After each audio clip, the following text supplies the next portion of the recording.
안녕하세요. 30대 후반 여성이에요. 어렸을 때부터 공부에는 딱히 흥미도 그렇다고 잘하지도 못했어요. 집안도 넉넉한 형편이 아니었기 때문에 차라리 어영부영 성적에 맞춰 대학을 가기보다 고등학교를 졸업하고 바로 취업전선에 뛰어들어 내 앞가림을 헤쳐나가야겠다는 마음이 앞서 있는 나날이었어요.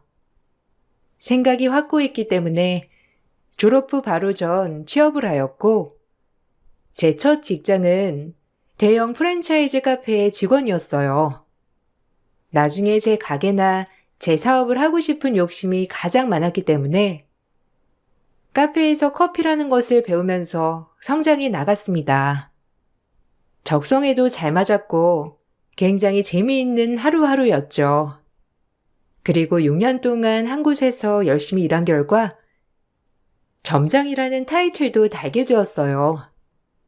남들보다 조금 더 일찍 시작한 사회생활로 인해 지금의 남편도 빨리 만나게 되었으나 요즘 시대엔 없을 것 같던 시집살이가 저에게 찾아왔어요.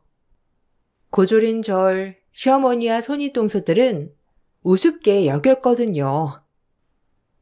우리 아들 4년제 대학 보내놨더니 커피숍에서 일하는 여자애랑 결혼할 줄 누가 알았더냐? 이래서 아들 키워봤자 며느리 좋은 일이라고 하나보다. 그래도 좀 얼추 모양새는 맞아야지. 너무 기울잖아. 커피숍에서 커피나 내리는 애라니. 옛날에 다방 레지랑 뭐가 달라? 아들 눈에서 눈물 빼기 싫어 허락했다만 이러면 안 되지 하면서도 쟤 볼 때마다 정이 안 간다. 맞아요. 대학도 안 나오고 사실 서방님한테 너무 실망했어요. 그래도 좋은 대학 나와 대기업 연구원을 할 정도인데 카페 점원이랑 결혼한다는 게 말이 되나요? 내 아들이면 진짜 가만 안 두지. 어머님이 성격이 너무 좋으셔서 그런 거예요. 제 주변 사람들한테도 말하기 창피하다니까요. 고졸동서가 웬 말이에요. 그것도 카페 여종업원. 진짜 수치죠, 수치. 우리 어머님처럼 이해심 많으신 분도 없지. 솔직히 서방님도 곧 있으면 콩깍지가 벗겨질 수도 있을걸요. 그냥 그러려니 하세요, 어머니. 이왕 시킨 결혼 뭐 어쩌겠어요. 속상하시지만 여자가 남자를 잘 꼬시는 것도 능력이라니깐요. 저 얼굴로 서방님 꼬셔서 아주 인생 폈지. 자기 주제의 대기업 연구원 만날 수나 있었겠어요? 여하튼 여우라니깐 백여우. 결혼 후 신혼여행에서 돌아오는 날 주방에서 세 분이 나누시던 얘기를 듣게 되었는데 아직까지 마음의 상처가 돼서 똑똑히 기억이 나죠. 얼마나 손이 떨리고 표정 관리가 안 되던지 금방이라도 누가 건들면 눈물이 터져 나올 것 같은 걸 참았어요.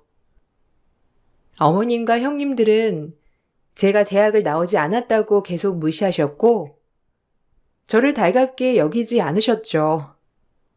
결혼 전 그렇게 썩 마음에 들어하시지 않는다는 건 알았지만 저렇게 세 분이서 제 얘기를 하게 되는 걸 직접 목격하니 현실이 와닿았어요.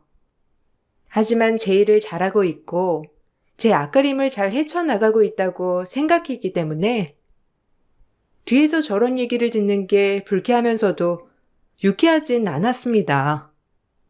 대학이란 곳이 제 발목을 잡을 거라고는 상상도 하지 못했어서 더 당황했고 표정 관리가 되지 않았어요. 어머, 동서, 거기 있었어? 우리 얘기 다 들었겠네? 뭐 너무 언짢게 생각하지 마. 사실 있는 그대로 얘기한 거니까. 아무래도 동서 같은 사람이 우리 서방님 만난 게 우리 딴엔 솔직히 받아들이기가 아직은 쉽지 않거든. 이해하지? 동서도 기우는 건 알 거 아냐. 에이, 뭘 그렇게 요목조목 설명을 해주세요. 형님도 가만 보면 인정이 진짜 많으시다니까. 뭐 솔직히 우리가 동서 얘기해서 기분 나쁠 수 있는데 솔직히 내 주변에 고졸이 없어서 사실 동서 대학도 안 나왔다고 했을 때 굉장히 놀랬거든?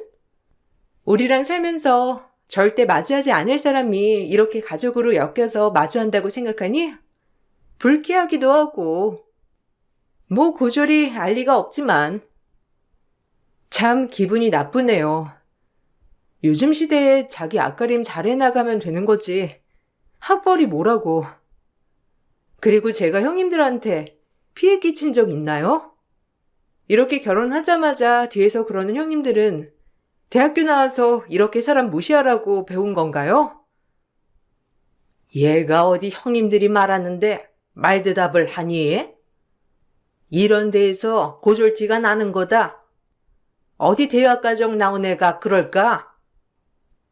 어머님, 대학이랑 인성이랑 무슨 상관이에요? 어머님마저 그러시니까 저 너무 섭섭해요. 전 어머님 너무 좋아하는데. 됐다. 누가 좋아해 달랬니? 눈물바람 하려거든. 당장 너네 집으로 가. 어디 아침부터 여자가 눈물바람을 해? 얼른 닦아. 부모가 말려봤자 다 지들 좋아서 결혼하는 거지 라고 생각해서 받아들인 거지. 마음속으로 너 정말 받아들인 거 아니야. 차라리 결혼 준비할 때 반대하지 그러셨어요. 그럼 아예 이런 꼴도 안 봐도 될 텐데. 저도 참 억울하네요. 속은 기분이고요.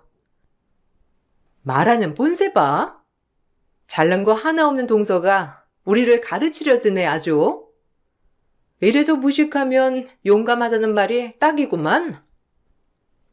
같은 여자로서 전 이 집에서 철저히 천덕꾸러기였고 요즘 시대에 대학을 안 갔다고 해서 이런 취급을 받을 줄 정말 몰랐었고 이런 모습들을 다 본 남편은 제 편이 돼주려고 했지만 그럴 때마다 집안 싸움이 나려고 하니 오히려 제가 말려야 했습니다.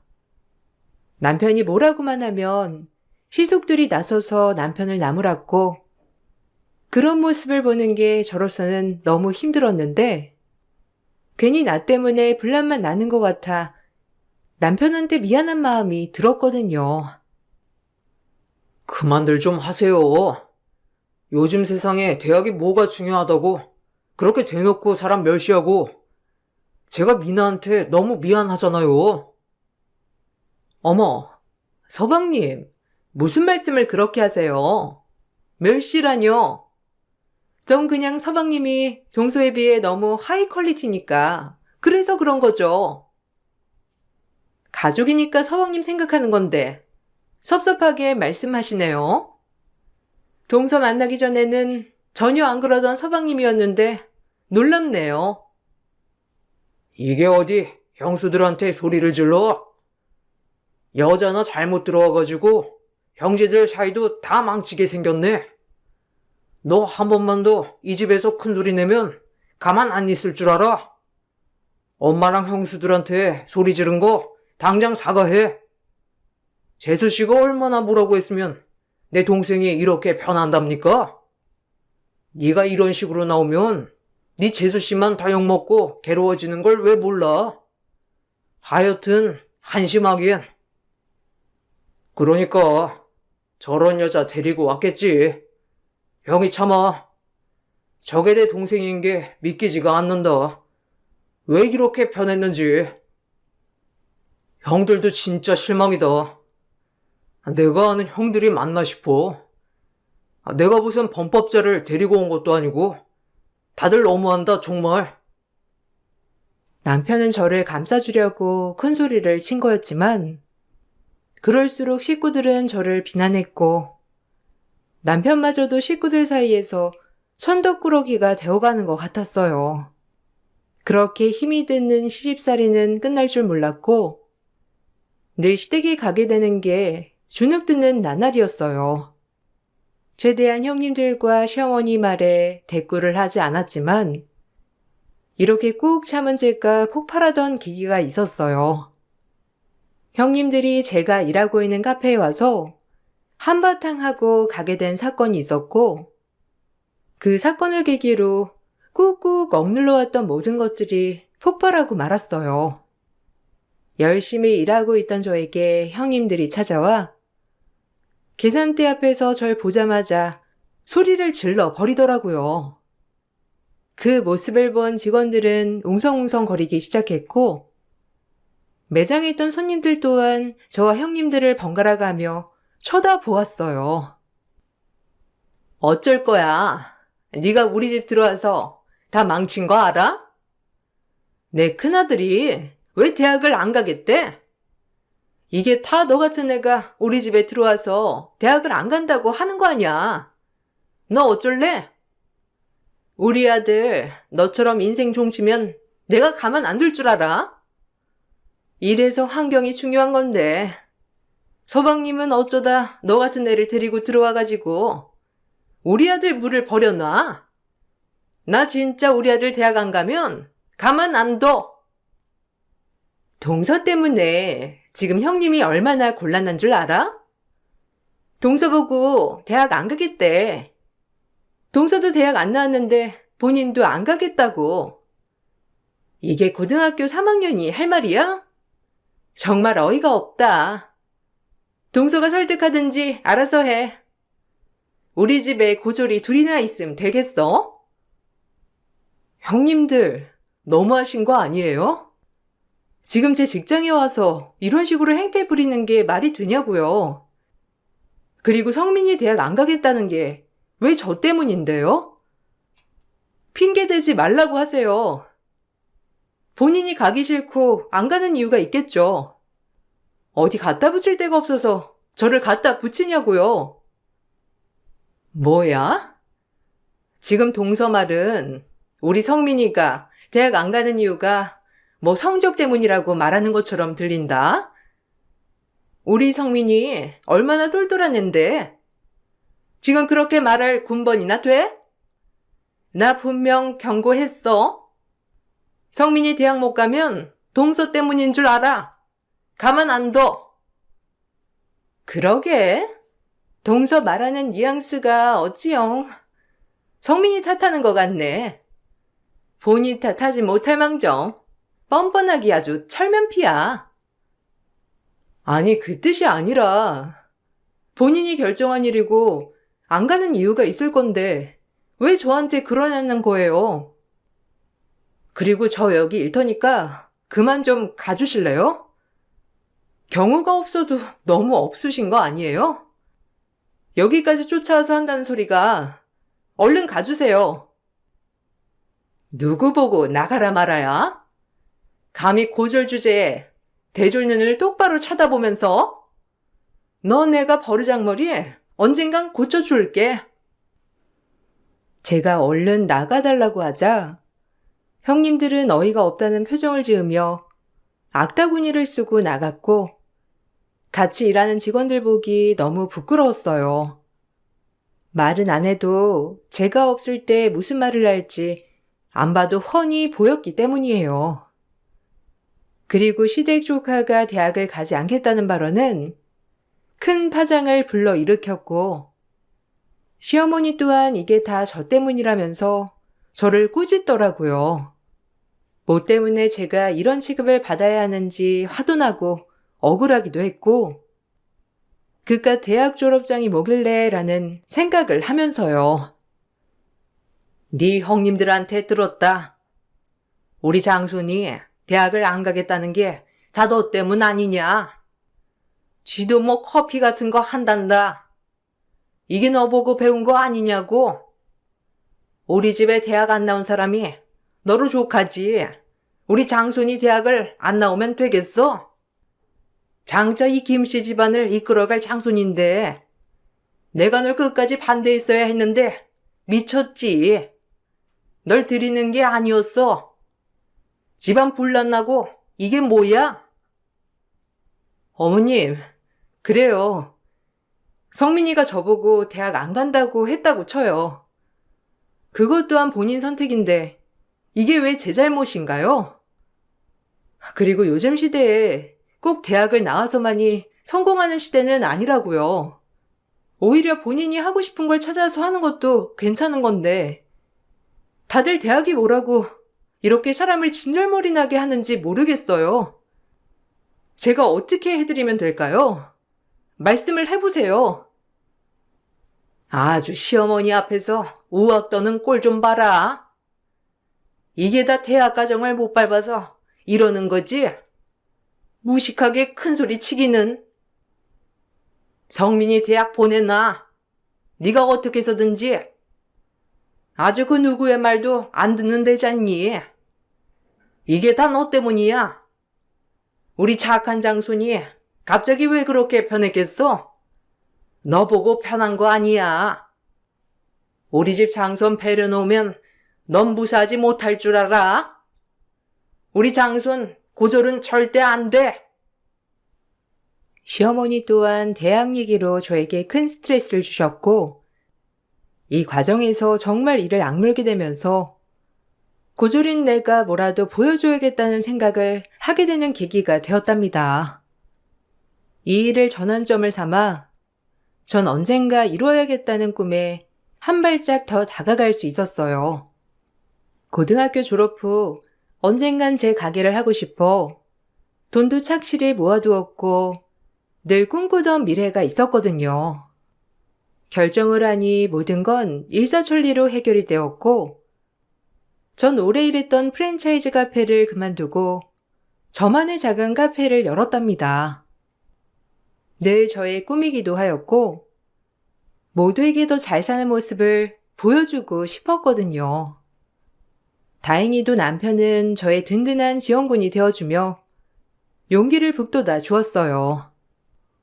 사실 힘든 시댁살이에서도 버틸 수 있었던 건 남편 때문이었는데, 정말 단 한 번도 시댁의 편을 든 적이 없고 뭐든지 저를 1순위로 생각해주는 남편 덕분에 그나마 고된 시집살이를 참아내었어요.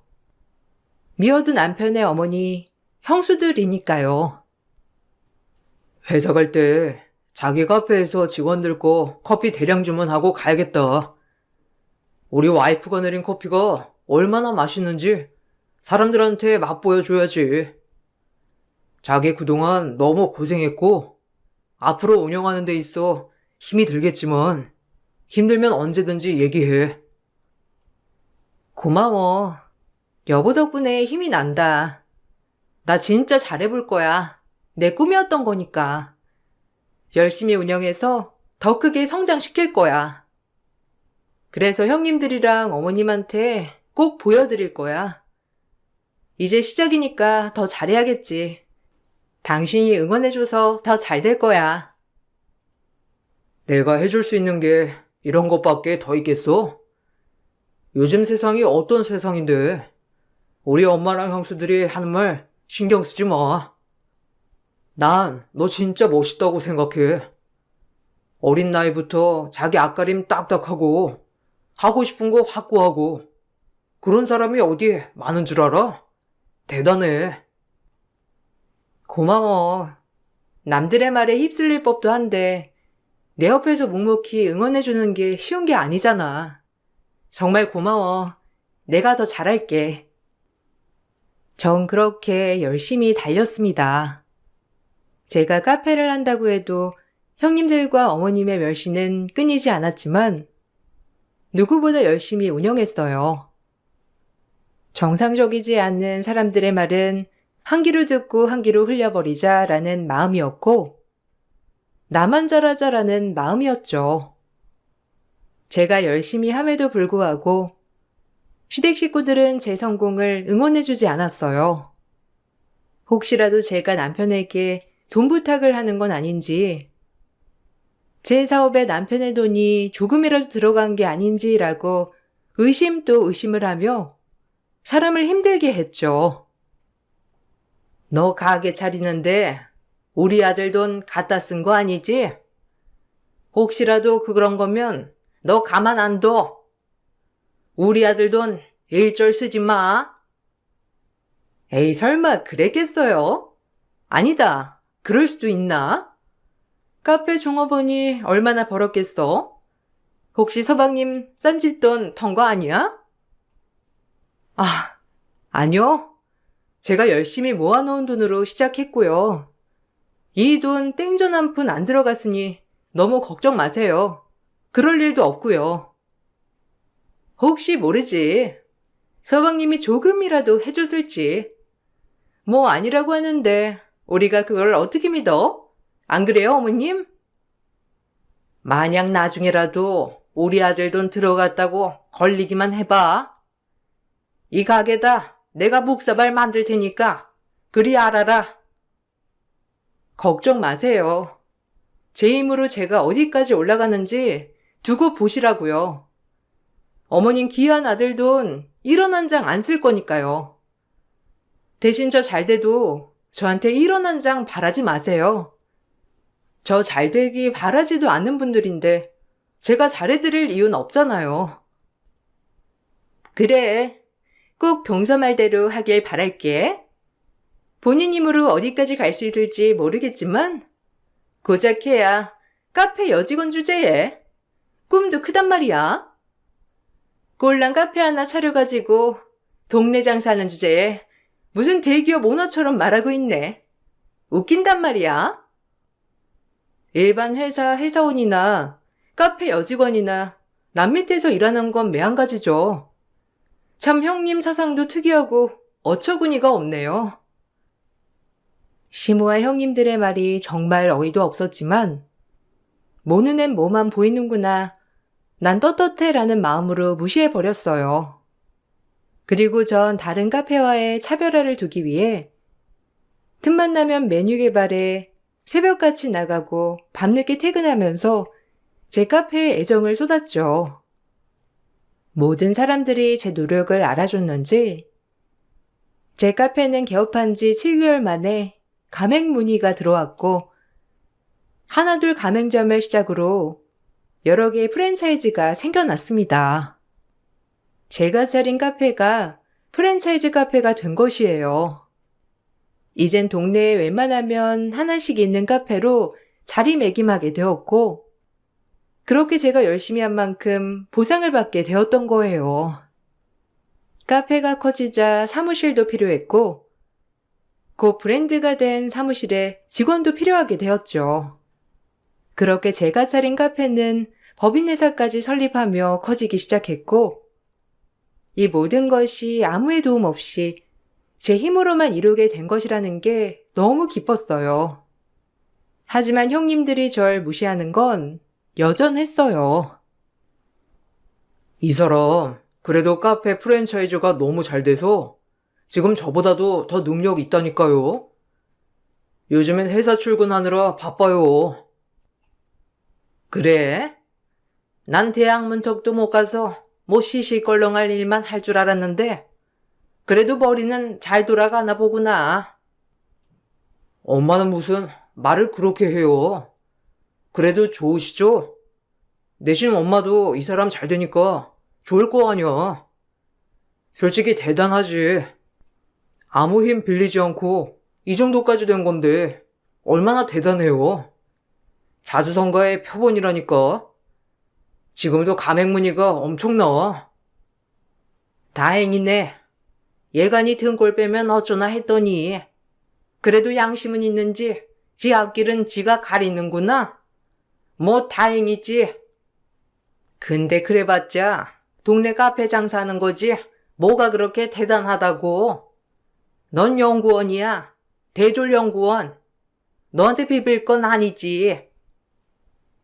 남편이 시어머니에게 제 칭찬을 입에 마르도록 했지만 시어머니는 저에게 따뜻한 말 한마디조차 해주지 않았어요. 그리고 곧이어 형님들은 시어머니에게 제 사업이 잘 되고 있다고 얘기를 들었는지 제가 일하는 본점 매장에 와서 또 한 번 제 길을 꺾으려고 하셨어요.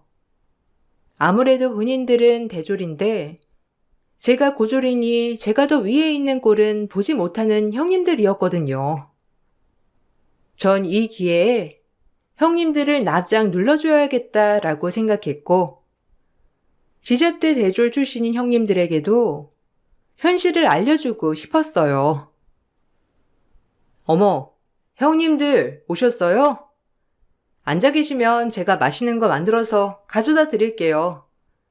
개업한 곳까지 그래도 와주셔서 감사해요.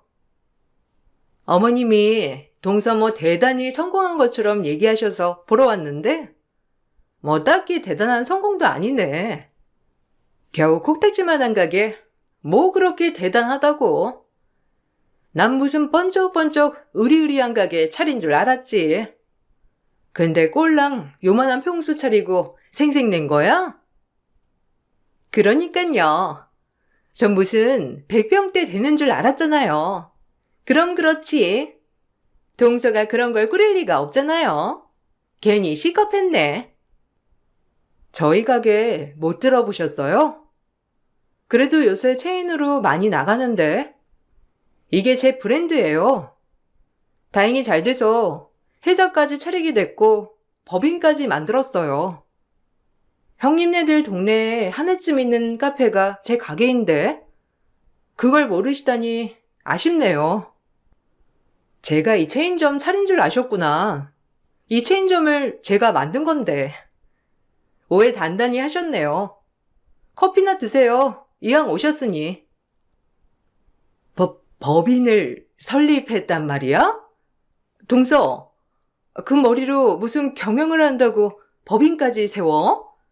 나 참, 우리한테 그렇게 보여주고 싶었어? 곧 망할 것 같은데. 너무 무리한 거 아니야? 혹시라도 망했다느니 하면서 도움 청할 생각 하지도 마라. 형님들의 말이 너무 가소롭게 들렸고 대학 문턱도 못 가본 내가 법인에서 차렸다는 말에 빈정대던 대졸 형님들. 그래도 카페에 와서 축하해 줄 줄 알았던 게 제 큰 오산이었죠. 전 이번 기회야말로 형님들의 저 오만한 코를 납작 눌러주고 싶었어요. 그래서 저 역시 형님들 방법으로 기선제압을 하기로 마음을 먹었고 눈에는 눈, 이에는 이다 싶으면서 말이죠. 도움은 전혀 필요 없거든요. 아, 맞다. 형님들 여태 새 살죠? 저희 이번에 이사 갔는데 소식은 들으셨어요? 이사하느라 회사 일에 정신 없어서 말씀 못 드린 것 같은데 제가 문자로 주소 찍어드릴 테니 한번 놀러 오세요. 그래도 대접은 해야죠. 월세에서 전세로 옮겼나 봐. 의기양양한 표정 보니. 어머, 여기 동네 강남 인프라권 아니야? 전세료도 비쌀 텐데.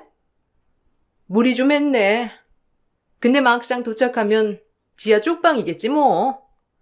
말이 나온 김에 이렇게 모였으니 지금 갈까? 일하는 사람도 많은데. 네, 가능해요. 그럼 지금 보여드릴게요, 저희 집. 제 차 가지고 나올 테니 한 차로 가시면 될 것 같네요. 여기 계세요. 형님들은 제가 이사간 동네를 보고 강남 역세권이라며 조금 놀라는 눈치였지만 그마저도 지하 쪽방이겠거니 싶어 한참을 지들끼리 웃고 떠들었어요. 그리고 제 자가를 보여주자 서로 아무 말도 하지 못한 채 개거품을 물더라고요. 시집 온 뒤 처음으로 형님들께 날리는 선빵이었어요. 형님들 표정을 보니 가관이었고 제 몸속 묵은채증이 내려가는 것만 같았어요. 이게 동선의 집이라고? 아니, 전세 얼마야? 여기 아파트면 전세도 장난 아닐 텐데. 뭐 로또 맞았니? 네가 어떻게? 전세라뇨. 로또? 제 노력의 결과죠. 대졸인 형님들 새빵 사시는데 고졸인 제가 이렇게 자가에 살게 되니 무슨 말을 해야 할지 모르겠네요. 대학까지 나온 사람들이 어쩐 한심하게 아직도 새빵에 사는지 할 말을 잃었달까요? 제 머리로 무슨 법인회사를 운영하냐고요? 형님들처럼 지잡대 나와서 대학 나온 거랍시고 떵떵거리고 살 바엔 대학 안 가고 하고 싶은 거 하면서 사는 게 나아요. 이게 자가라고? 아니, 이 집값이 얼만데? 동서 성공했구나, 진짜? 그 눈빛이 예사롭지 않더라니. 내가 이럴 줄 알았어.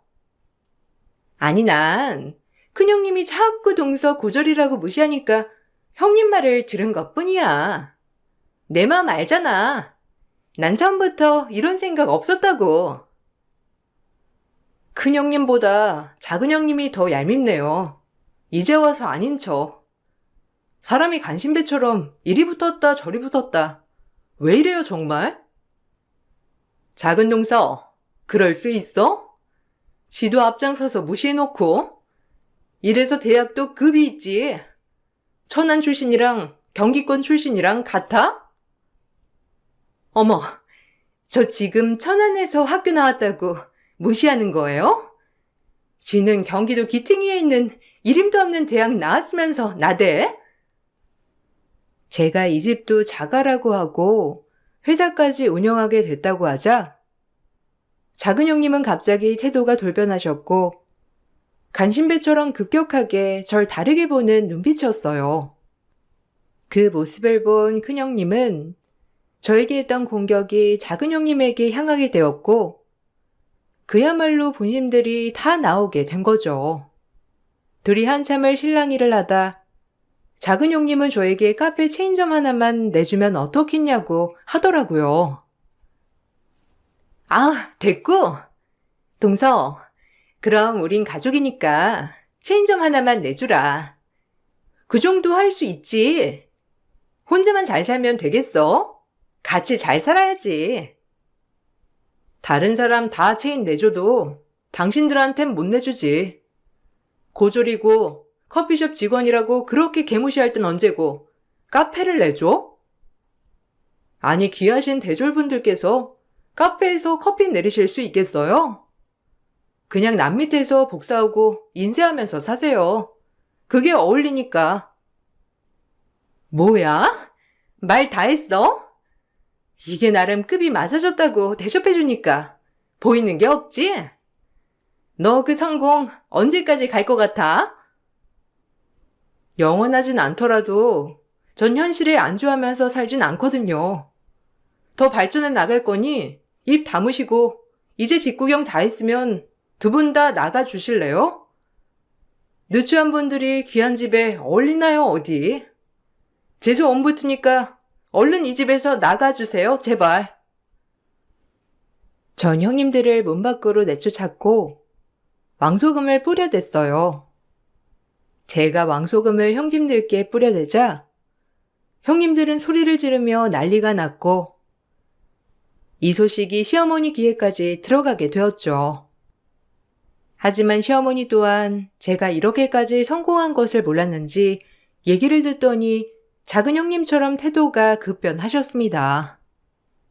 뭐 자수성가를 한 대단한 며느리라나 뭐라나요? 너무 우습고 유치하기 짝이 없었어요. 얘기 들었다. 아니, 집도 이사가고 그 카페인지가 엄청 잘 돼서 아주 크게 성공했다며? 난 또 그런 줄도 모르고 그냥 가게 하나 차려서 손님 좀 많은 줄 알았더니 이제 우리 며느리가 CEO가 된 거냐? 참 대견하다.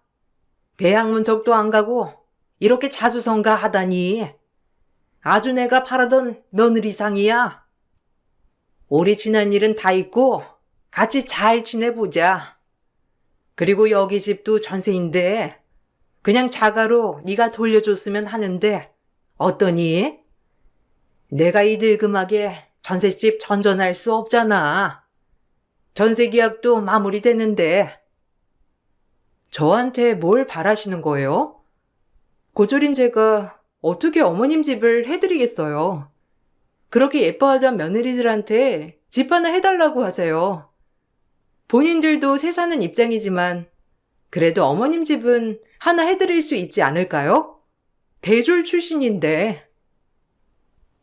요즘 대학 나온 애들이 줄 서고 줄 섰는데 뭐 대단하냐? 너 같은 애가 대단한 거지. 그러니까 네가 마음 좀 써줘. 못 들은 걸로 할게요. 제가 왜 그래야 하는지 모르겠네요. 그렇게 무시를 하시더니. 아, 그리고 오늘 마지막으로 여기 온 거거든요.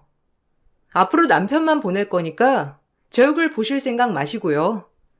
대줄 며느리들이랑 지지고 볶고 잘해보세요, 어디.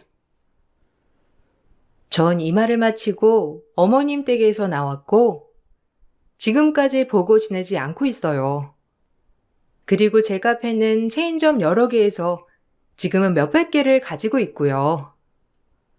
어렸을 적 쏟아부었던 열정을 지금 수확하고 있는 거나 마찬가지입니다. 남편에겐 미안하지만 제가 시댁에 안 가는 이유를 충분히 알고 있기 때문에 다행히 저를 많이 생각해주는 사람이라서 남편 또한 저에게 강요하고 있진 않아요. 큰형님과 작은형님은 저희 집에 온 다음부터 서로 철천지 원수가 돼서 명절에도 모임 때도 서로 못 잡아먹어서 안달이라고 신랑이 전해주었죠. 지잡대 출신인데 서로 경기권, 천안권 나누면서 얼마나 유치한 싸움을 하고 있는지 모르겠다고 하면서요. 그리고 큰형님의 아들은 결국 대학을 가지 않았고 고졸로 남게 되었습니다. 어머님도 좀 말려보세요. 성민이 대학 안 가겠다고 계속 그러는데 정말 마음이 힘들어서 그래요. 제 말은 듣지도 않고. 아니, 대학 나오면 뭐하냐? 니들처럼 살기밖에 더해. 네 막내 동서 봐라. 대학 안 나오고도 그렇게 떵떵거리며 잘 사는데 걔네 집값이 얼마인 줄이나 알아? 우리 아들 장가 한번 잘 갔지. 내가 니들 등살에 걔한테 모질게 군 것만 생각하면 미안해 죽겠다. 어머님이 먼저 고졸이라고 무시하신 거잖아요. 이제 와서 동서가 잘 되니까 저희 탓이라고 해요? 작은 동서도 그러고. 네, 제가 제일 나쁜 사람이죠. 그래야 작은 동서랑 어머님 마음이 편하신 거죠? 같이 뭐라고 해놓고 이제 와서 밑장 빼는 꼴이란. 형님이 제일 심하게 그랬잖아요.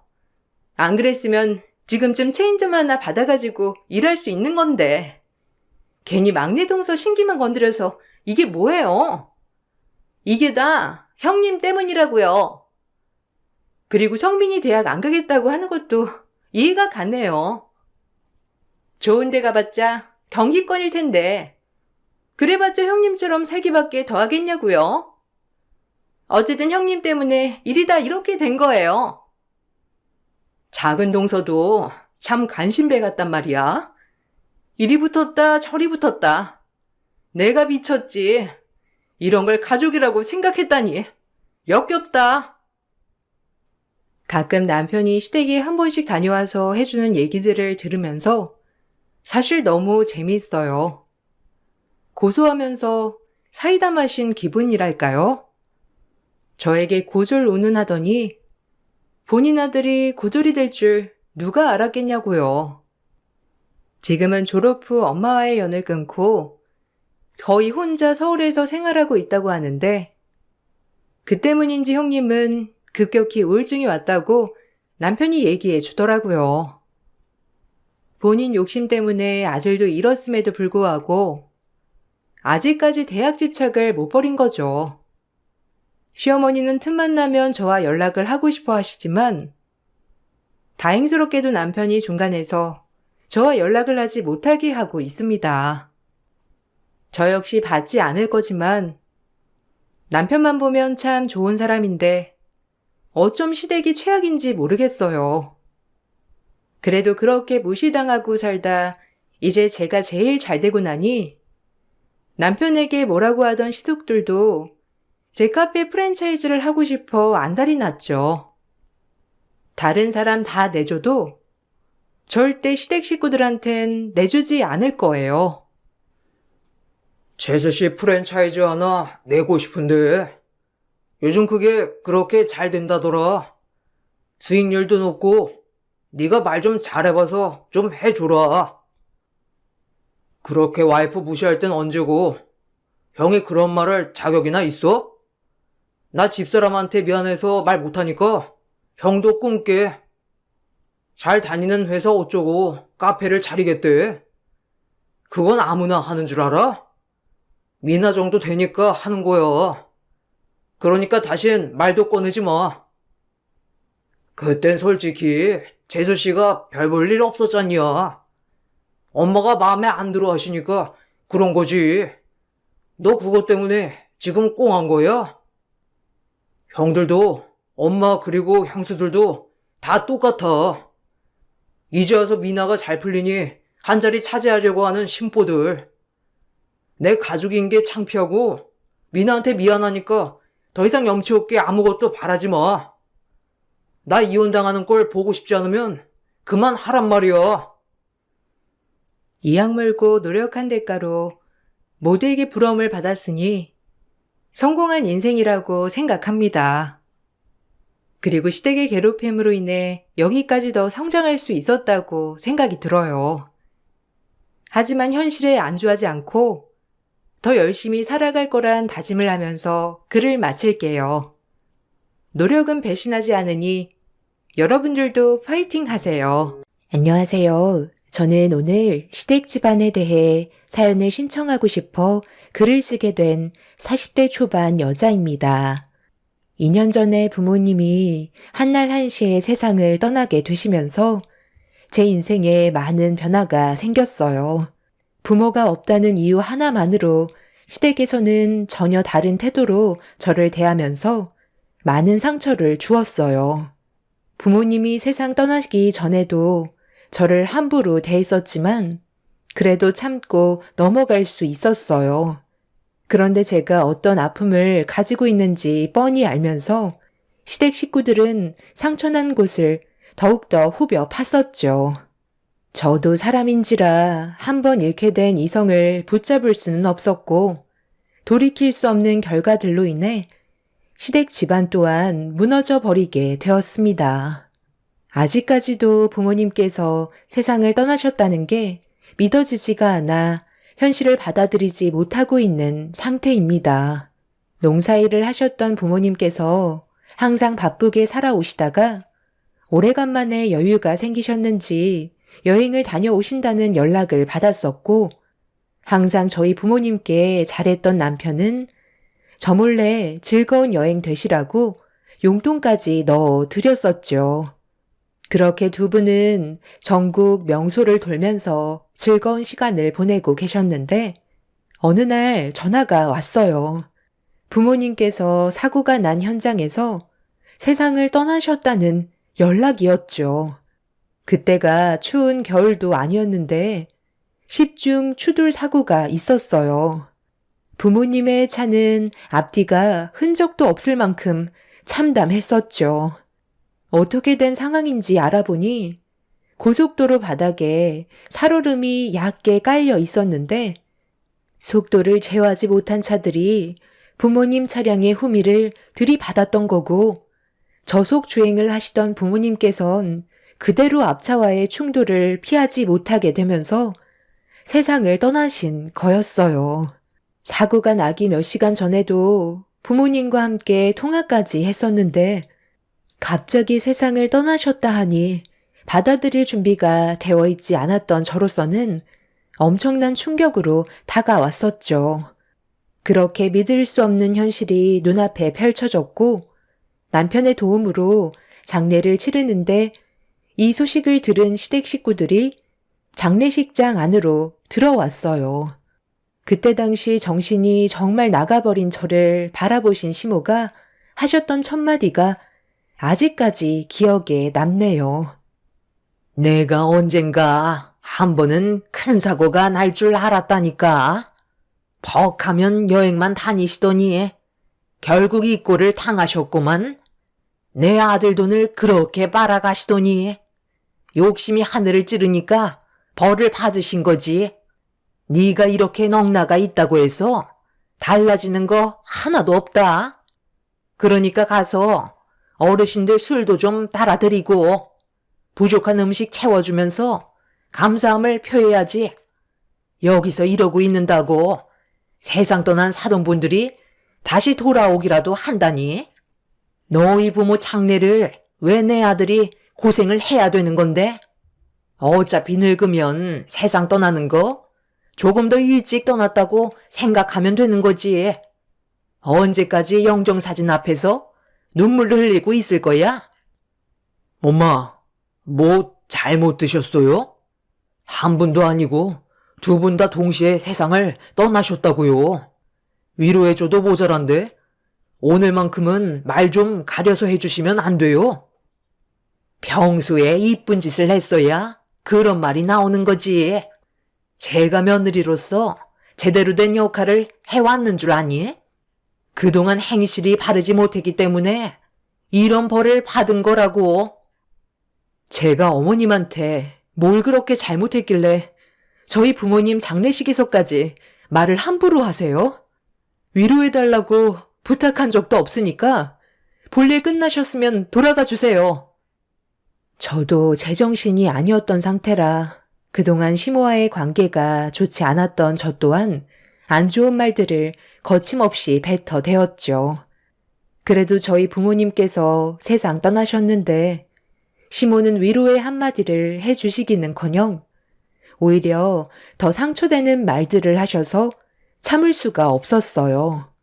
그동안 쌓여왔던 불만들을 시모에게 쏘아댔고 저희 부모님 장례식장은 순식간에 아수라장이 되어버리고 말았습니다. 시모로 시작된 싸움은 걷잡을 수 없이 커졌고 이성을 잃은 시모는 장례식장 안의 물건들을 손에 잡히는 대로 집어 던지셨어요. 남편도 시모의 돌발 행동에 많이 당황했는지 밖으로 모시려 했지만 아주버님이 남편을 밀치면서 더 큰 화를 불러오고 말았습니다. 네가 뭔데 우리 엄마 몸에 손을 대는 거야? 당장 안 비켜? 그동안 얼마나 서운하셨으면 이렇게까지 하시겠어? 우리가 도와달라고 손 내밀었을 때 조금이라도 생각해줬다면 우리의 관계가 이 정도로 안 좋아지지 않았을 거라고. 내 말이 틀려? 서로 어려울 때 도와주는 게 가족 아니냐고. 아주버님, 말 한번 잘하셨네요. 방금 어려울 때라고 하셨어요? 예전에 저희 가게가 많이 힘들어졌을 때 월세도 낼 수 없을 정도로 위기가 찾아와서 도와달라고 사정을 했었는데도 깨진 항아리에 물 붓기라면서 아예 등을 돌려버리셨잖아요. 위기가 찾아왔을 때 도와주는 게 진정한 가족이라고 항상 입에 달고 사셨으면서 왜 그렇게 하신 건데요? 그때 당시 저희가 너무 상처받아서 정말 인연 끊어내고 싶었어요. 그런데 우리가 어려운 상황이 해결되고 오히려 더 장사가 잘 되니까 저희한테 뭐라도 뜯어먹고 싶어서 거머리처럼 붙어서는 떨어지지 않으려 하셨잖아요. 한 번도 해본 적도 없는 장사를 갑자기 하시겠다면 저희한테 돈을 달라고 하시면 도와드려야 되는 거예요? 과거에 저희 부부를 매몰차게 걷어차셨으면 당연히 바라시는 게 정상이 아닌 거죠. 예전에 남편과 함께 운영하던 가게가 많이 힘들었던 적이 있었어요. 배달 위주로 안주를 만들어 팔았었는데 처음에는 잘 되는가 싶더니 날이 가면 갈수록 어려움이 많았었죠. 그때 가게를 접고 다른 걸 알아봐야 될 정도로 위기가 찾아왔었습니다. 월세를 낼 수 있는 돈이 없어 몇 달치가 밀리고 보증금에서 차감을 했었을 만큼 생활고에 시달렸었죠. 그때 남편이 시댁에 도움을 요청했었어요.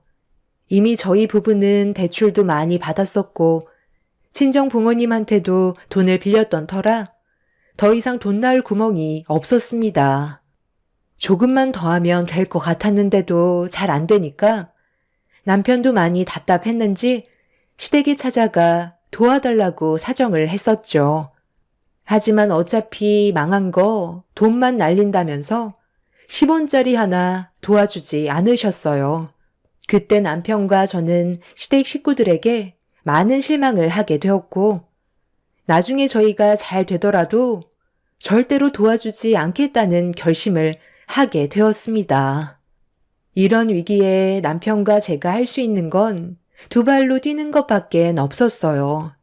어차피 망하게 될 거라면 음식들은 전부 다 폐기 처리를 해야 되기 때문에 그럴 바엔 차라리 저희 가게를 알리기 위한 하나의 도구로 사용하기로 했었죠. 마지막 발버둥이었고 저희 부부는 전단지와 함께 술과 함께 할 수 있는 안주거리를 만들어 각 집마다 돌아다니면서 전부 나눠 드렸습니다. 술집에서 안주 하나 시키다 보면 나중에 결제할 때 몇만 원이 나오잖아요.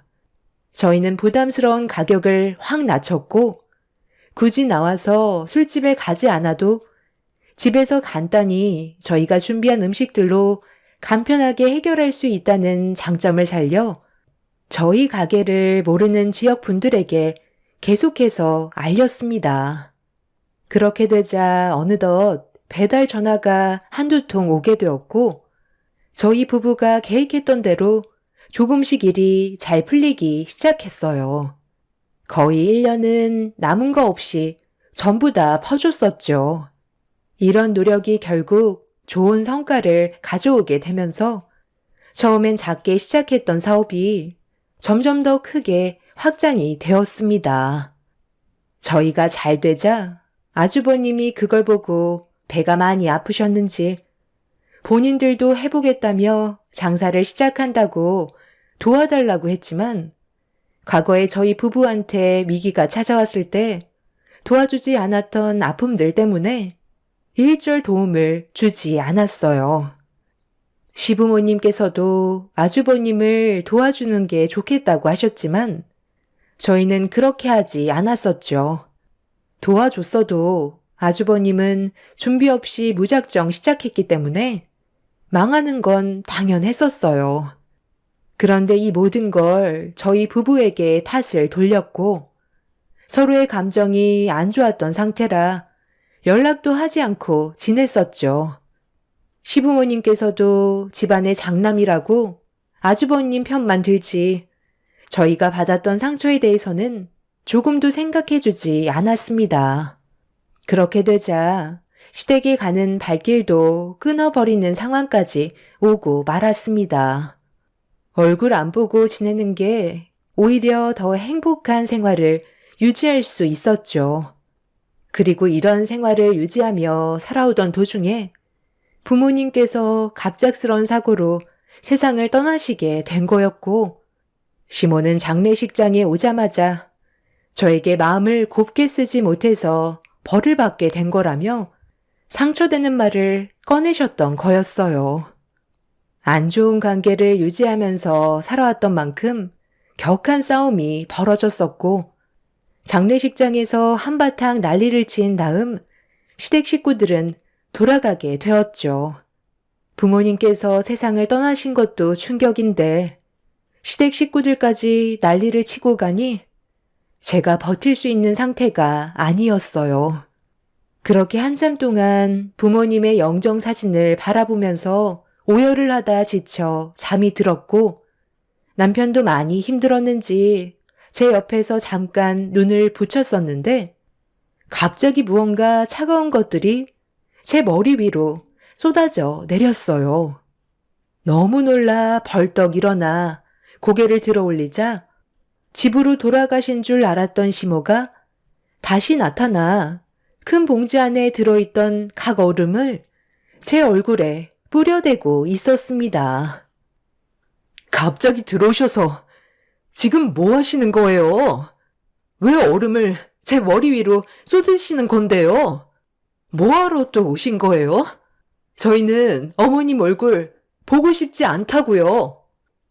네가 제정신이 아닌 것 같아. 걱정돼서 정신 좀 차리라고 마트에서 얼음 한 봉지 사다가 머리에 뿌려준 건데 뭐가 잘못됐니? 부모가 세상 떠났는데 잠이나 자고 있으니 사돈 분들이 얼마나 마음이 아프겠어? 장례를 치르려면 똑바로 해야 될 거 아니야? 조금 있다가 사람들 올 거니까 정신 똑바로 차리고 있어라. 시모는 갑자기 알 수 없는 말을 꺼내셨고 잠시 뒤 아주버님이 다시 들어오셨어요. 그리고 조이금함에 자리를 잡고 앉으셨죠. 남편은 뭐 하는 짓이냐고 화를 내고 있는데도 시댁 식구들은 저희 부부를 무시하고 있었어요. 그리고 뒤이어 모르는 분들이 저희 부모님 장례식장에 들어오셨고 시모의 안내를 받아 조의를 표하시더니 식사까지 하고 계셨습니다. 시모의 지인분 되시는지 끊임없이 들어오셨고 잠시 뒤 조이금 앞에 앉아있던 아주버님이 자리에서 일어나 또다시 줄지어 들어오고 있는 분들과 인사를 주고 받으셨어요. 이번에는 아주버님 지인분들처럼 보였습니다. 그리고 형님과 시부의 지인분들까지 줄줄이 들어왔고 남편과 저는 그 모습을 멍하니 바라보고만 있었습니다. 순식간에 장례식장 안에 시댁 식구의 지인분들로 꽉 차게 되었고 한참의 시간 동안 계시다가 모두가 돌아가시자 시댁 식구들은 구석 자리에 모여 서로 웅성거리면서 대화를 나누고 있길래 남편과 함께 가까이 다가가 확인을 하는 순간 너무 어이가 없어서 입을 다물지도 못할 만큼 충격을 받았었어요. 저희 부모님 장례식장에 왜 많은 분들이 와서 조의를 표했는지 알 수 있었습니다. 옥자는 나보고 온 건데 왜 당신이 가져가는 건데? 당장 이리 내놓지 못해요? 당신 지인분들 것만 가지고 가라니까. 오래간만에 제대로 된 돈 좀 만져보네. 당신 친구인 건 알겠는데 나도 옥자 씨한테 문자 보낸 거 같은데 이거 봐봐. 나도 연락했잖아. 당신 얼굴 보고 온 건지 아니면 내가 연락해서 온 건지 그것부터 물어봐야 되는 거 아니야? 옥자 씨가 그래도 좀 살아서 그런지 꽤 많이 넣어놨네. 거기에서 10만 원만 놔주면 안 될까? 이번에 등산복 좀 좋은 걸로 하나 장만하고 싶은데 돈이 한두 푼 드는 게 아니잖아. 큰며느리는 시애비한테 용돈 챙겨줄 생각 없는 거니? 너도 지인분들이 만만찮게 온 것 같던데. 아버님, 오늘 들어온 돈은 각자 가지기로 했었잖아요. 이렇게 돈 들어오는 게 쉬운 것도 아닌데 얼마나 된다고 여기서까지 뺏으려 하시는 거예요. 매달 용돈 드리잖아요. 어머님한테 달라고 하세요. 저는 이 돈 보태서 안마 의자 하나 살 거라고요. 집에서 부업하는데 온몸이 쑤신다니까요. 당신은 얼마나 들어왔어? 나는 생각보다 몇 명 오지 않아서 금액이 많지는 않네. 오래간만에 낚싯대 좀 몇 개 사려고 했는데 턱도 없겠다. 엄마, 저 돈 좀 주시면 안 돼요? 네가 나한테 돈을 줘야지. 엄마가 너한테 돈을 줄 나이니? 여태까지 뒷바라지 해준 것만도 감사하게 생각해야지. 집에 낚싯대도 많은데 뭐하러 또 사겠다는 거야? 엄마 해외여행 좀 다녀오게. 그 돈 엄마한테 줘라. 이럴 때 효도하는 거지. 언제 하려고? 맨날 말로만 그러지 말고 이번 기회에 제대로 된 효도 좀 해보라고. 다들 여기서 뭐 하세요? 갑자기 많은 분들이 오셔서 뭐 하시는 건가 싶었는데 이게 목적이었어요? 세상 떠나신 장인 장모님을 이용해서 돈을 받으려고 이런 일을 꾸민 거냐고요. 그 돈들 도로다 넣어두세요. 여기에서 먹고 마신 음식들이 얼마인 줄 아세요? 어떻게 가족이라는 사람들이 다들 이 모양인 거예요? 먹고 마시는 거 얼마나 나왔다고 그래? 그 정도는 너희 보고 온 사람들의 조의금으로 충분히 충당할 수 있잖아. 기회는 왔을 때 잡아야 되는 법이야. 돈 들어올 곳이 생겼는데 이런 좋은 기회를 놓칠 수야 있겠어? 한 사람만 세상 떠났다면 오지도 않았겠지만 너희 사돈이 두 분 다 세상을 떠났으니까 꽤 많은 사람들이 위로해 주려고 찾아온 거다. 와준 것만도 감사하게 생각해야지. 그리고 사돈 두 분 생전에 우리랑 아는 지인분들 같이 동반여행도 가고 식사도 가끔 했어서 다리 건너 아시는 분들이라 어려운 발걸음 하신 거야. 우리 여기서 이럴 게 아니라 볼일 끝났으면 이제 그만 집으로 가서 해결 보자고.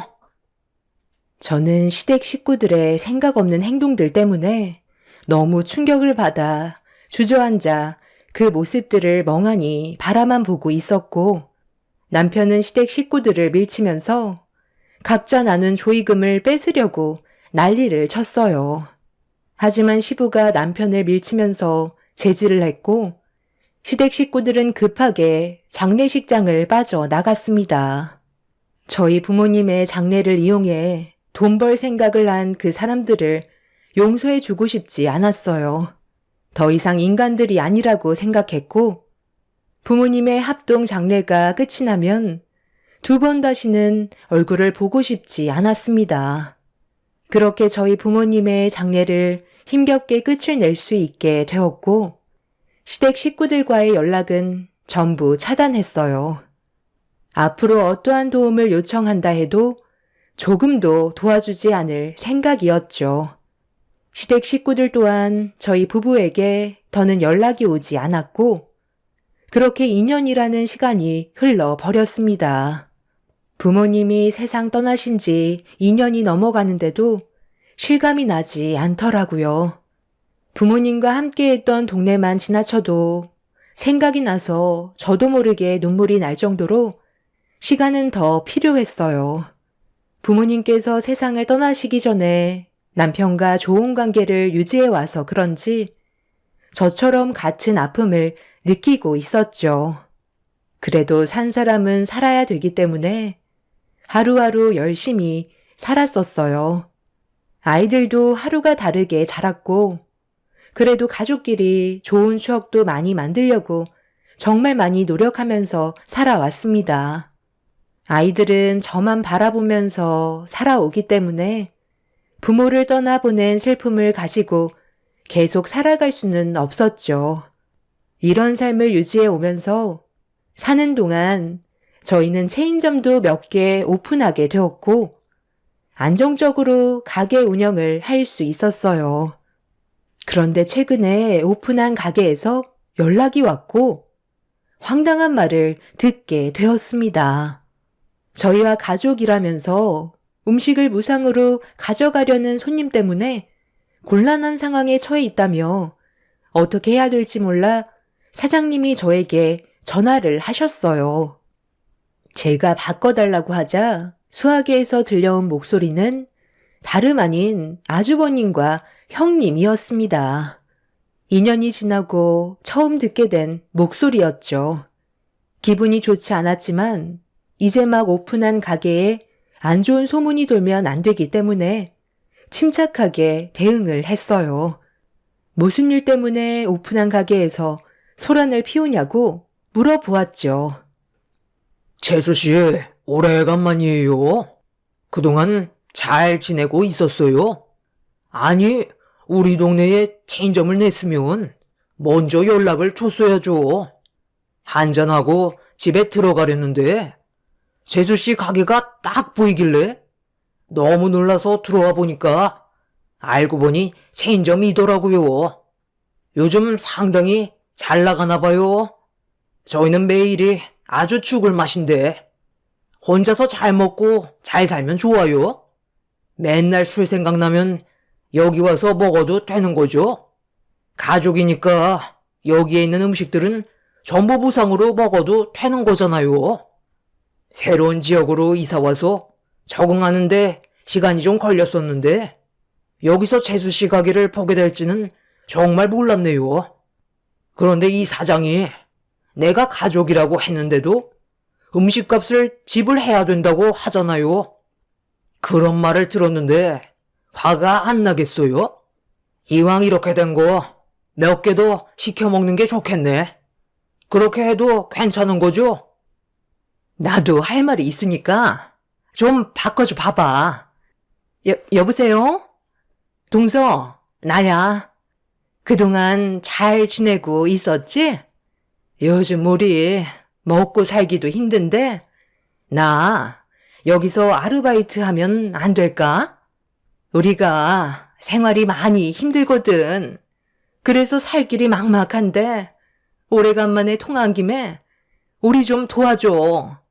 언제까지 이렇게 살 순 없잖아. 하루하루가 정말 힘들다고. 일단 그런 건 나중에 다시 얘기하는 걸로 하고요. 이제 막 오픈한 가게이기 때문에 거기에서 그러지 말고 나오세요. 제가 사장님한테는 좋게 말씀드릴게요. 그래, 알았어. 동서가 원하는 대로 해줄 테니까 언제 다시 연락 줄 건데? 나 내일부터 여기 와서 일하면 되는 거야? 미리 돈부터 당겨주면 안 될까? 갑작스럽게 연락을 하게 된 형님 내외는 어이없는 말들을 늘어놓고 있었죠. 둘 다 술에 취해서 혀까지 꼬여서는 제대로 말도 못하길래 일단 대충 둘러대고 돌려 보냈습니다. 이런 상황을 남편도 듣게 되었고 저희는 다음날 새로 오픈한 가게로 출근을 했어요. 그렇게 장사 준비를 도와주고 있는데 전날에 저와 통화한 걸 잊지 않고 기억하고 있었는지 형님 내외가 가게 문을 열며 들어오고 있었습니다. 그런데 뒤이어 또다시 마주하게 된 시부모님이 들어오셨어요. 두 번 다시 마주치고 싶지 않았던 사람들과의 끈질긴 인연 때문에 너무 짜증이 몰려왔어요. 좋은 기억도 없고 그동안 며느리로 살면서 온갖 상처를 받았던 저는 그 사람들을 좋은 시선으로 바라볼 수는 없었죠. 저와 남편은 아무 말도 하지 않고 시댁 식구들을 바라보고 있는데 시모가 갑자기 양팔을 걷어붙이더니 주방으로 들어가셨어요. 사장님은 당황해서 저에게 도움을 요청했고 제가 나오시라고 했는데도 시모는 주방에서 사장님이 만들던 음식을 대신하고 있었죠. 일단 나오시라고 했잖아요. 왜 제 말을 무시하시는 거예요? 지금 한창 가게 오픈 준비해야 되는데 이러시면 방해만 된다고요. 그만 좀 나오세요. 어제 나랑 얘기했던 거 기억 안 나? 나 오늘부터 여기에서 일하기로 했잖아. 내가 힘들까봐 아버님 어머님께서 도와주신다고 하셨거든.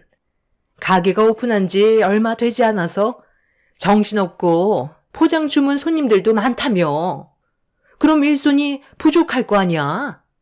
여기 직원 몇 명으로 돌아가는 건 쉽지 않잖아. 그 대신 우리 부부랑 아버님 어머님 월급까지 신경 써줘야 되는 거 알지? 이래서 가족이 있어야 되는 거야. 힘들 때 항상 옆에서 도와주잖아. 우리가 그동안 얼굴 안 본 사이에 동서가 많이 힘들었는지 살이 아주 쏙 빠졌네. 몸도 고생, 마음도 고생했으니 얼마나 힘들었겠어. 앞으로 걱정하지 말고 나한테 전부 다 얘기해. 해줄 수 있는 건 다 해줄게. 일단 테이블부터 닦아야 되겠지? 이 가게는 배달 위주라서 그런지 홀에는 테이블이 몇 개 없네. 남의 가게에 무작정 들어와서 행패 부리지 말고 그만들 나가주세요. 가족이면 이렇게 밀고 들어와서 억지를 부려도 되는 거예요? 경찰이라도 부를까요? 그럼 오늘 우리가 일하는 거 보고 결정해라. 그럼 되는 거 아니니? 아들, 너는 도대체 누구 편인 거야? 내가 남도 아니고 너를 낳아준 엄마인데 계속 매몰차게 행동할 거니? 엄마가 전부 치는 건 기가 막히게 하는 거 알지? 주방은 내가 책임지고 할 테니까 너희들은 재료나 다듬고 홀 청소나 좀 해라. 한번 해보고 싶은 대로 해보세요. 사장님, 새로 고용한 직원이라고 생각하시고 제대로 굴려주세요. 그리고 채용을 할지 안 할지 그건 제가 생각해 볼게요. 사장님은 당황한 얼굴로 시댁 식구들에게 일거리를 제시해 주셨고 저는 그 모습을 빤히 쳐다보고 있었어요. 남편은 저에게 무슨 생각으로 그런 거냐며 물어보길래 시댁 식구들이 무슨 생각으로 왔는지 확인해 보고 싶다고 전했어요. 그렇게 한 3시간 정도 지나자 처음에 열심히 하겠다는 의지와 다르게 계속 제 눈치를 보면서 불만 섞인 표정으로 가게 일을 도와주길래 무슨 문제가 있냐며 제가 여쭤봤어요. 그러자 주방에 있던 시모가 언제까지 서서 전을 부쳐야 하냐고 뒤집개를 집어 던지셨습니다. 저는 흥분하지 않고 침착하게 주방으로 들어가 던진 뒤집개를 다시 주워들어 시모에게 건네드렸어요. 돈을 벌려고 왔으면 똑바로 일을 하는 게 맞는 거 아니냐며 이런 식으로 일을 하면 돈을 줄 수 없다고 말씀드리자 시모는 툴툴거리면서 다시 뒤집개를 집어 들었습니다.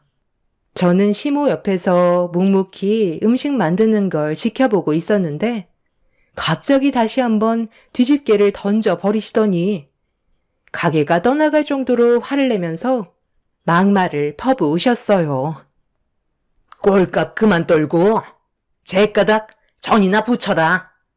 시애미가 힘들게 땀 흘리면서 이 짓을 왜 해야 되는 건데? 나는 용돈을 받으러 온 거지 일을 하러 온 게 아니란 말이다. 지금 남의 가게에 함부로 들어오셔서 뭐 하시는 거예요? 그리고 전을 누가 이렇게 형편없이 붙이라고 했어요. 정성이 하나도 안 들어갔잖아요. 저희가 여기까지 오는데 얼마나 힘들었는지 아세요? 일하시는 거 보니까 너무 형편없어서 돈은 드리지 못할 것 같아요. 어머님이 만드신 전들 전부 폐기 처분해야 되는데 저희가 적자 볼 수는 없잖아요. 그리고 이 가게 주인은 제가 아니라 이분이세요. 남의 가게에 함부로 들어오시면 그건 영업 방해죄인 거 아시죠? 가족이라고 해서 공과 사도 구분 못하시면 당연히 그에 따른 처벌은 감수하셔야죠. 일하실 생각도 없으신 것 같으니까 당장 나가주세요. 열심히 붙이신 저는 가져가셔도 돼요. 먹고 살기 힘들다고 하셨는데 이거라도 가져가셔서 밥 반찬으로 드시면 될 것 같네요. 그럼 할 말 다 끝난 것 같으니까 그만 나가주시죠. 제 말이 끝남과 동시에 시모는 갑자기 던져버리셨던 뒤집개를 들어 제 뺨을 올려 치셨어요. 너무 화가 난 저도 이 아줌씨가 미쳤나 라고 하며 시모가 들고 있던 뒤집개를 빼서 시모의 뺨을 내려쳤죠. 그리고 남편한테 당장 경찰에 영업방해죄로 신고해달라니까 시모는 그동안 많이 참았다면서 제 머리채를 잡고 흔들어 대셨습니다. 저도 질세라 시모의 머리채를 잡고 주방에서 난리를 치게 되었죠. 남자들이 저와 시모를 겨우 뜯어 말렸고 형님은 흥분해 있는 시모를 진정시키고 있었는데 시모가 분이 안 풀리셨는지 오늘 날 잡았다면서 싱크대에 있던 손잡이 달린 바가지를 들어 펄펄 끓는 튀긴 기름을 한가득 퍼올렸어요. 남편은 크게 다칠지도 모른다면서 내려놓으라고 했지만 시모는 이미 이성을 잃어버렸죠.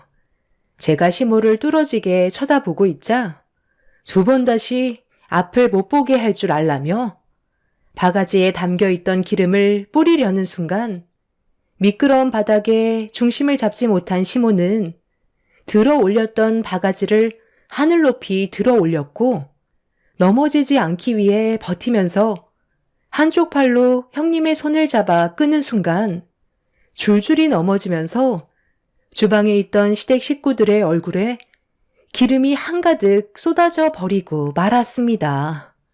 펄펄 끓고 있던 기름이었기 때문에 시댁 식구들의 얼굴에 닿는 순간 치익거리며 피부가 익는 소리와 함께 모두들 비명을 질렀어요.